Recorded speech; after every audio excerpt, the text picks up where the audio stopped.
សូមជម្រាបសួរលោកគ្រូអ្នកគ្រូសម្រាប់វីដេអូនេះខ្ញុំនឹងបង្ហាញតាក់ទងជាមួយនឹងលិខិតបញ្ជាក់ការសិក្សាឥឡូវយើងចុចមកអញ្ចឹង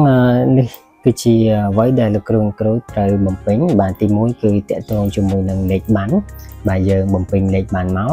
ហើយក៏អក្សរកាត់របស់សាលាលោកគ្រូអ្នកគ្រូបាទកិរិយាមាយាទមូលវិជ្ជានយោបាយឬក៏ន័យការហើយនឹងមូលហេតុផ្សេងបាទអញ្ចឹងលោកគ្រូគ្រូសូមបំពេញឲ្យគ្រប់ជ្រុងជ្រោយមកហើយជាពិសេសតកតងជាមួយនឹងកិរិយាមាយាទនឹងតែម្ដងបាទអញ្ចឹងសូមបំពេញទៅតាមឈ្មោះសិស្សនីមួយៗដែលលោកគ្រូអ្នកគ្រូបាទគិតថាបាទសិស្សនឹងយ៉ាងម៉េចយើងបំពេញតាមនឹងទៅបាទអញ្ចឹងបើមានមូលហេតុអីទៀតលោកគ្រូគ្រូសូមបំពេញមកបាទអញ្ចឹងឥឡូវយើងសន្មតថាលោកគ្រូគ្រូបានបំពេញរួចហើយឥឡូវយើងចូលមកកាន់បាទបញ្ជាក់ការសិក្សាយើងចុចមក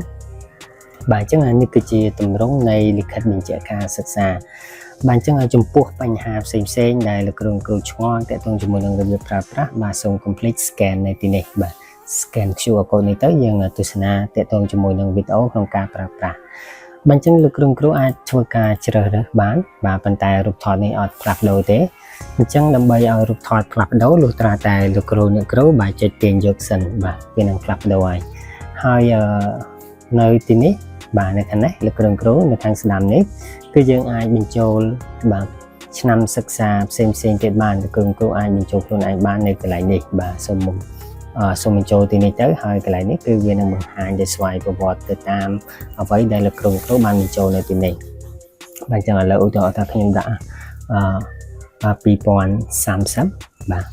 អញ្ចឹងកន្លែងនេះនឹងចេញ2030ហើយនេះ2021អញ្ចឹងយើងដាក់2020វិញមកអូខេអញ្ចឹងបែបនេះហើយបាទចំណាត់ថ្នាក់ទាំងអស់ហ្នឹងគឺយើងចាប់ទាញចេញពីអត្ថន័យនៃការសិក្សាប្រកបរយៈពេល1ឆ្នាំហើយមានប្រចាំឆ្នាំទី1ប្រចាំឆ្នាំទី2ហើយនឹងប្រចាំឆ្នាំហ្នឹងបាទអញ្ចឹងលោកគ្រូបាទសូមចុចកន្លែងពណ៌សនេះមកคลิกមកហើយបន្ទាប់មកយើងចុចត្រានឹងឈ្មោះបាទហើយយើងទៅស្វែងរកបាទត្រាលោកនាយកមកបាទយើងចុចមកអូខេអញ្ចឹងខ្ញុំសូមបញ្ចូលត្រានឹងឈ្មោះរបស់គាត់បាទយើងដាក់មកលោកគ្រូលៃមកសំលមមកដែលយើងទទួលយកបានមកលោកគ្រូបាទសម្រាប់បែបហ្នឹងអញ្ចឹងយើងទៅខាងលើវិញបាទគឺខាងលើអញ្ចឹងយើងត្រូវការប្រើត្រាមួយទៀតបាទនៅលើរូបថតអញ្ចឹងយើងត្រូវចុចคลิกលើកន្លែងពណ៌សនេះដដែលបាទយើងចុចត្រានឹងឈ្មោះហើយយើងយកត្រាបាទត្រាតេនេះណាអត់មានឈ្មោះអីទេបាទ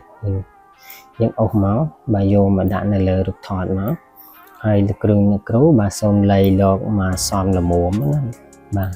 អញ្ចឹងបែបនេះប៉ុណ្នេះបាទអញ្ចឹងដូចជាហើយដែរហើយប៉ុណ្ណឹងបើសិនជាលោកគ្រូទាញយកតែមួយទេគឺបានន័យថាបានតែមួយឈ្មោះហ្នឹងទេតែបើទាញយកនេះយើងចុចទាញយកនេះគឺទាំងអស់ឥឡូវខ្ញុំនឹងបង្ហាញទាំងពីរហ្នឹងអញ្ចឹងខ្ញុំនឹងធ្វើការទាញយកប៉ុន្តែមុននឹងទាញយកលោកគ្រូត្រូវដាក់ទីតាំងនៅទីនេះបាទអញ្ចឹងខ្ញុំសូមចុច minimize បាទសញ្ញាដកនេះហើយខ្ញុំសូមបើក folder ចាស់យើងហើយបន្ទាប់មកទៀតបាទខ្ញុំសូមចុច mouse ស្ដាំយើងយក new folder អញ្ចឹងខ្ញុំដាក់លិខិតបញ្ជាក់ការសិក្សាបាទលិខិតបញ្ជាក់ការសិក្សាអូខេអញ្ចឹងខ្ញុំសូមដាក់បែបហ្នឹងហើយយើងចុចបើក folder ហ្នឹងមក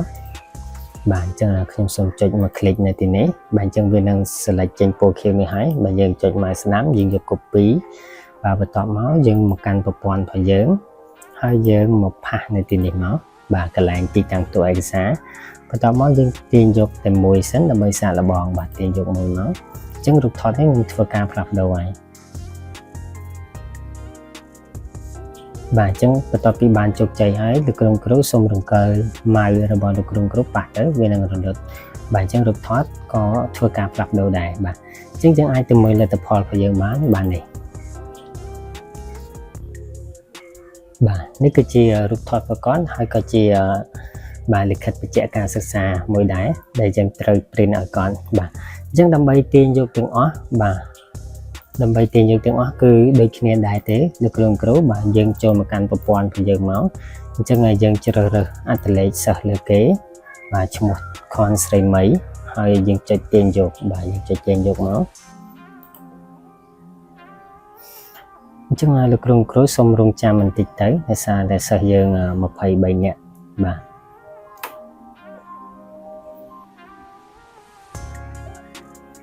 បាទបន្ទាប់ពីបានជោគជ័យហើយលោកគ្រូសូមប៉ះវាបន្តិចទៅវានឹងរលត់ហើយបាទអញ្ចឹងលោកគ្រូអាចទៅមើលលទ្ធផលបាននេះគឺជាឈ្មោះសិស្សរបស់យើងដែលយើងបានទាញយកមកហ្នឹងបាទអញ្ចឹងខ្ញុំសូមselect ទាំងអស់បាទយើងអាចចុចคลิกទៅហើយយើងចុច Ctrl A ទៅបាទគេ select ទាំងអស់ហើយអញ្ចឹងខ្ញុំសូមចុច mouse ស្ដាំលើវាហើយយើងយក show more option បាទយើងយក combine file in Acrobat បាទបន្តមកលោកគ្រូបាទសូមធ្វើការ combine មកបាទអញ្ចឹងយើងនឹងបានបាទឈ្មោះសិស្សហើយទៅតាមអត្តលេខនីមួយៗ